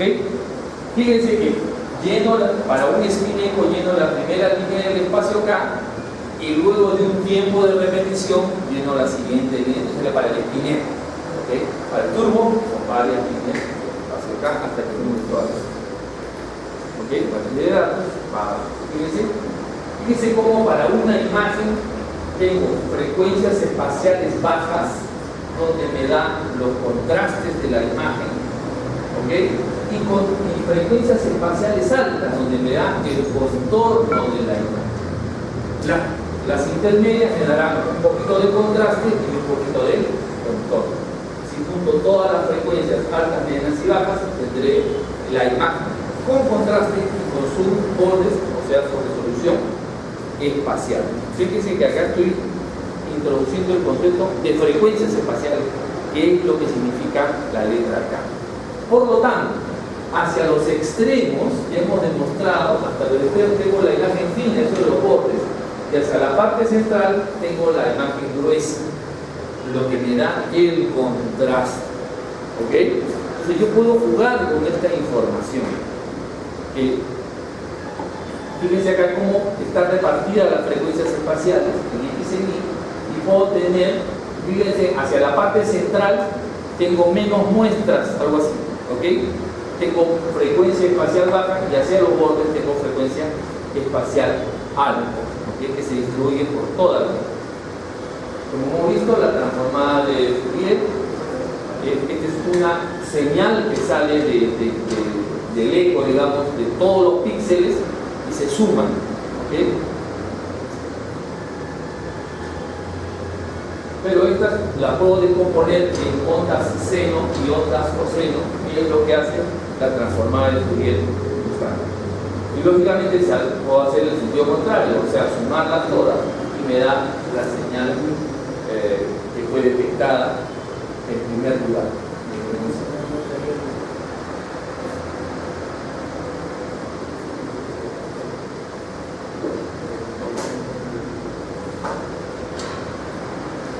La transformada de Fourier me separa las señales y luego tenemos las señales. Es el espacio acá, como trabaja,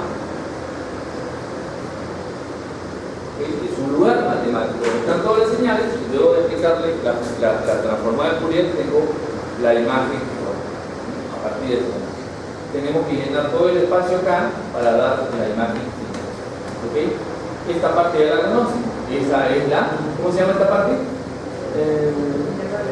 El muestreo. Y ahí forma lo que se llama la rutina, o sea, los datos en bruto. Y que esa primera línea se va a llenar en el primer lugar del espacio acá, y así sucesivamente, como aquí lo vemos en la parte alta. ¿Okay? Y luego vamos llenando así sucesivamente. ¿Okay? Más adelante lo van a ver. Fíjense cómo los espacios K de varias cosas se parecen de alguna manera. Puedo ver algunas diferencias, pero no lo puedo ver tanto esa diferencia, ¿no es cierto? ¿Ok? En cambio, miren, es una rodilla, allá era una bola de billar, acá un tórax y acá fruta, ¿no? La verdad que el espacio acá se parece mucho de todas ellas, porque ahí hay una información matemática. Esa información inclusive sirve para que el ingeniero saque esa información y analice dónde hay un artefacto.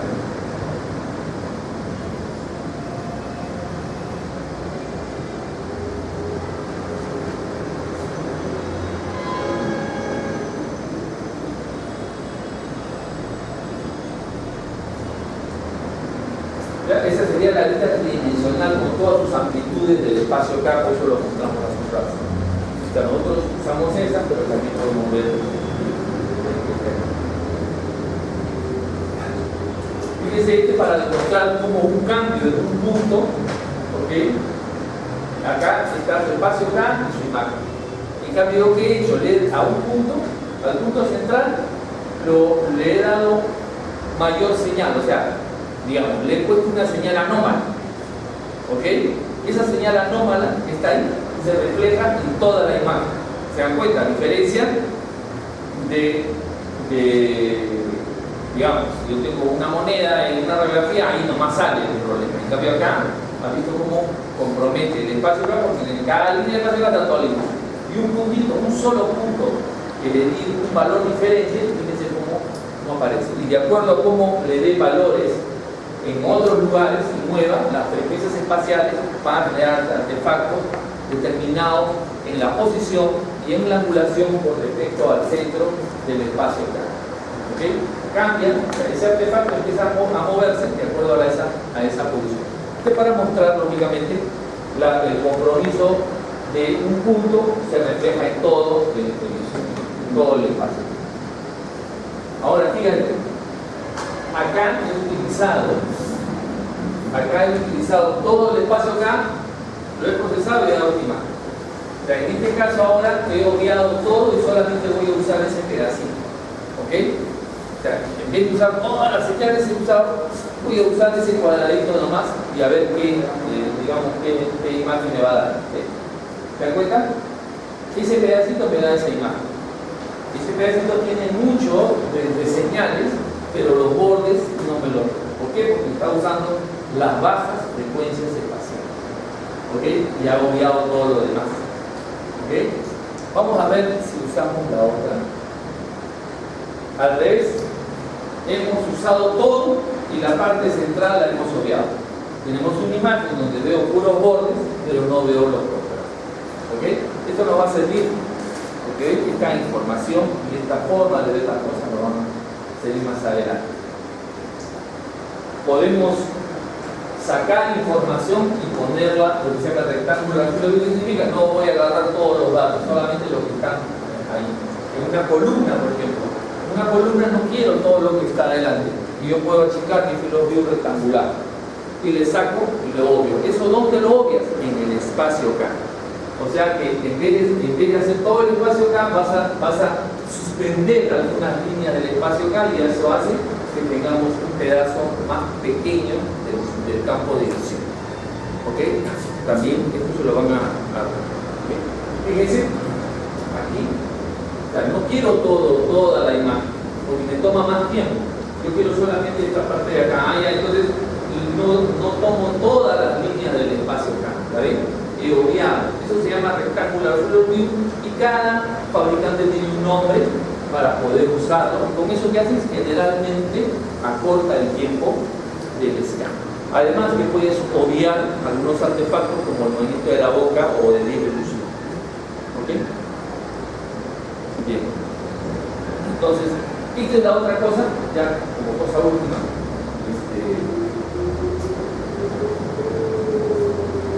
Fíjense, si yo lleno todo el espacio acá, tengo todo el contraste y tengo toda la resolución espacial. ¿Ok? Tengo el 100% del espacio. Pero ¿qué pasa con el ojo humano? El ojo humano tiene un límite. ¿Ok? Un límite. Es decir, por más que yo mejore la imagen, ya va a llegar al límite en la que yo pueda detectar. Y si yo disminuyo ese 100% un poquito, no voy a detectar esa pérdida ¿cómo se llama? Esa pérdida de resolución espacial. Y generalmente, fíjense que elimino los bordes. Yo puedo llenar de ceros. O sea, en vez de llenar los contactos, lo lleno de ceros. Entonces, ¿qué me entiendo? No voy a usar el 100%. Le voy a quitar acá el 10% de arriba, el 10% del espacio acá y voy a trabajar con el 80%. Donde tengo los contrastes con una parte de resolución espacial. La resolución espacial va a bajar, pero no, tal vez no lo noto. Bueno, si lo bajo al 70% o al 60%, ahí sí voy a notar esa pérdida. ¿Ok? Entonces, ¿qué hago con esto también?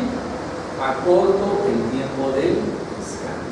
¿Ok? Y también están disponibles con diferentes nombres. O sea, usted puede usar menos.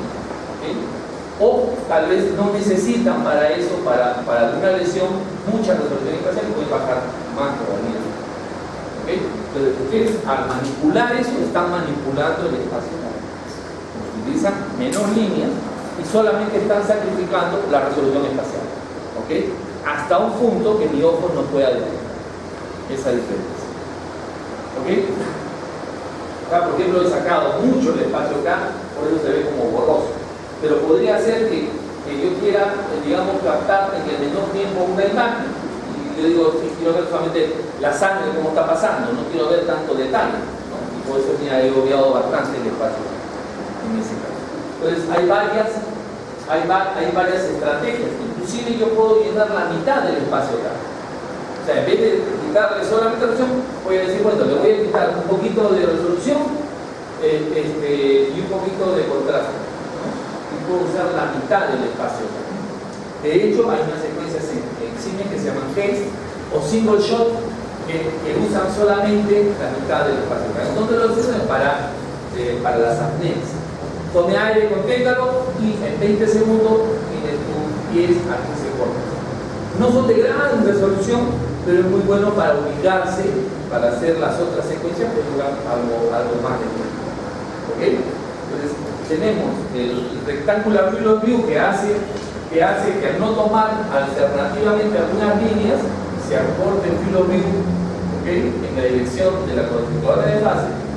El porcentaje del scan que obvias algunas de los extremos en que solamente tienes un poco de resolución.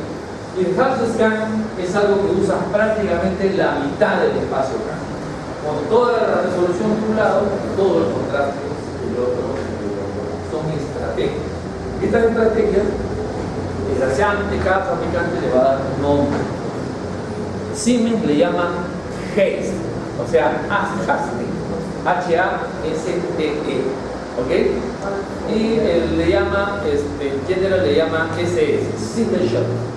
¿Ok? Single Shot. Entonces, yo puedo obviar y achicar si tengo necesidades de mucha rapidez, ¿no? Y puedo usar todas estas estrategias para hacer exámenes mucho más rápidos en pacientes no cooperativos, para ver fetos, por ejemplo, etcétera. Es la única forma que les estoy mostrando. Hay otra forma, todas las tenemos que hacer llenando, así como dirigiendo de arriba para abajo. Por ejemplo, hay la radial. Y esto Siemens le llama, la radial le llama plane. Todos los demás genéricamente se llama propeller. De esta suerte que van llenando el espacio acá radialmente. ¿Para qué lo hacen radialmente? Básicamente para eliminar el movimiento. ¿Ok? Entonces hacen así y luego hacen acá. Si el paciente tiene un movimiento, por ejemplo, repetitivo, ¿ok?, en el momento que se está moviendo, si no aparece en el siguiente muestreo, ya sale borroso y solamente se registrarán bien aquellas que toman la misma localización espacial. Por eso se usa el radial, ¿okay?, se llama el radial. ¿Okay? Blade le llama blade porque es cuchillo, como si tú cortaras una torta, ¿okay?, una cosa así. Muy bien. El otro se llama propeller, propeller sería la hélice, como la hélice de un avión o de un ventilador. Propeller se llama. ¿Ok? Tenemos así. ¿Okay? Solamente para no, fíjense que esta secuencia, miren lo que hace. El paciente se está moviendo, pero le va a salir. Tiene un conjunto de movimientos, de movidas, y un conjunto de no movimientos. ¿Okay? Pero ese movimiento tiene que ser, digamos, regular. Como uno de los movimientos respiratorios, que respira muy fuerte. Se mueve todo el cuerpo. Pero si hace movimientos, digamos, aleatorios, ahí sí no puede. Ayuda, pero no puede. ¿Okay?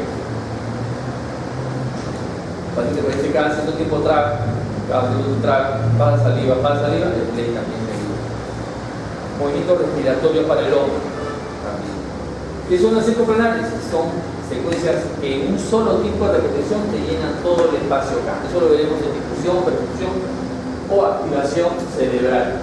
Y tiene forma de asisparse, o también tiene zigzag. Que son varias estrategias que tenemos para ciertas necesidades. ¿Ok? O sea, para que vean que no es la única forma de llenar el espacio acá, que sería esa forma. O zigzag también.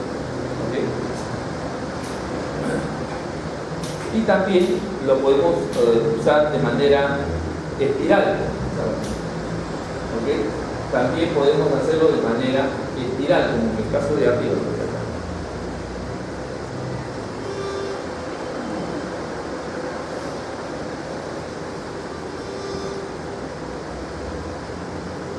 Fíjense, radialmente, eso es como en espiral. Y esta es lo que se llama el cartesiano, ¿okay?, el que ya conocemos, ¿okay?, lo llena línea por línea, pero ¿en dónde se usa el espiral? Se usa para el contraste. O sea, cuando quieres hacer una angioresonancia con bolo de contraste, ¿okay?, se llena primero el contraste. Ten en cuenta que la importancia es para el contraste y después para la resolución espacial, porque quieres ver el vaso con una gran intensidad. Entonces es lo primero que capta, ¿ok?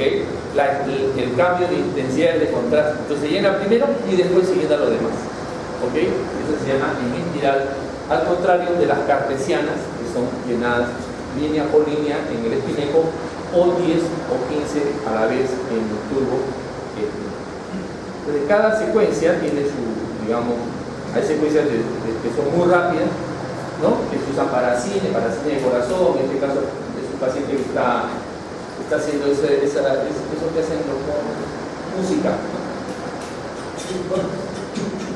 ¿no? Está haciendo eso, que lo está mostrando. Entonces, aquí se llena muy rápido el espacio acá para hacer, digamos, el cine. Ok, muchas gracias muchachos, nos estamos viendo ya en el examen.